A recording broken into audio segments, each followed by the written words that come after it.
Il y a vraiment une odeur de ferraille en fait.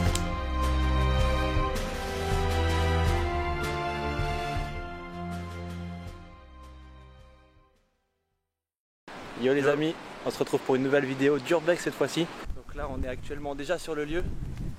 Tac.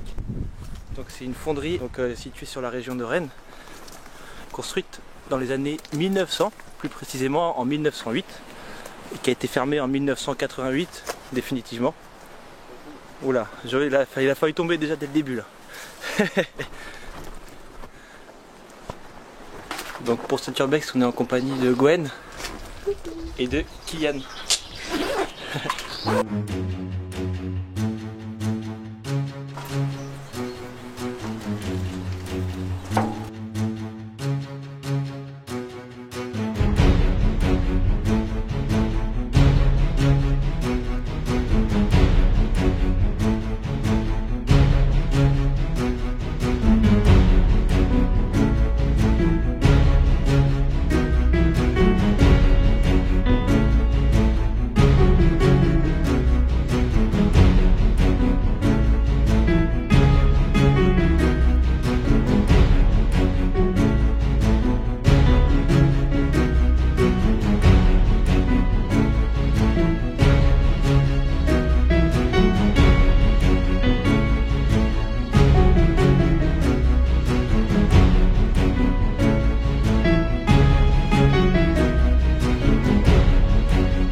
La fonderie est fondée en 1908 par Charles Brizou, mais l'histoire de famille est plus ancienne.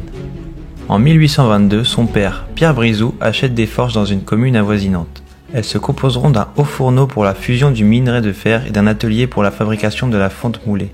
Durant tout le 19e siècle, l'entreprise est en plein essor. Début 20e siècle, des mouvements de grève apparaissent. Les ouvriers souhaitent travailler à la journée plutôt qu'à la pièce. Le travail reprend peu à peu jusqu'à la Première Guerre mondiale où la fonderie est fermée. Toutefois, afin de répondre aux besoins militaires, l'usine réouvre ses portes et se spécialise dans la fabrication de grenades.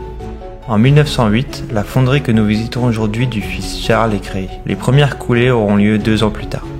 En 1921, toute l'activité des forges de son père, Pierre Brizou, est transférée à celle-ci. À la veille de la Seconde Guerre mondiale, 200 employés sont encore présents sur les lieux. 1973, sa liquidation judiciaire entraîne le licenciement de 120 personnes. La société repart avec 53 salariés. Elle devient fonderie de Cervon en 88, mais fermera définitivement 15 ans plus tard.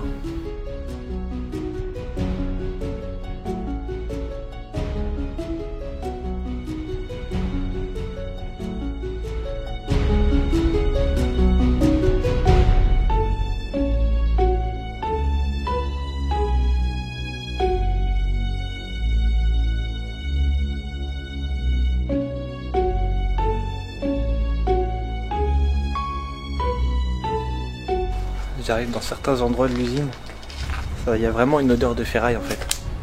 C'est dingue. Plein d'étagères.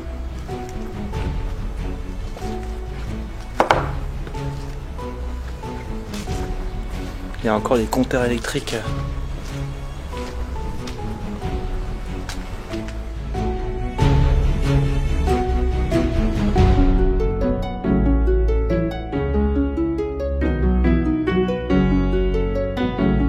Regardez un peu la végétation, comment elle a pris dessus en quelques années, parce que elle a été abandonnée combien de temps? Même pas 20 ans.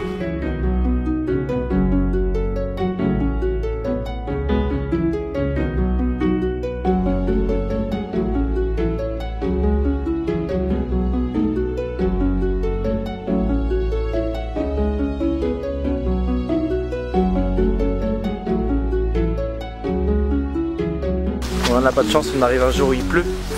On va se mettre à l'abri dans certains bâtiments et continuer l'exploration. Waouh. Là on dirait que le chantier n'a pas été terminé.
J'espère que cette deuxième vidéo d'Urbex vous a plu. Et on vous dit à bientôt pour une prochaine vidéo. Allez, à plus.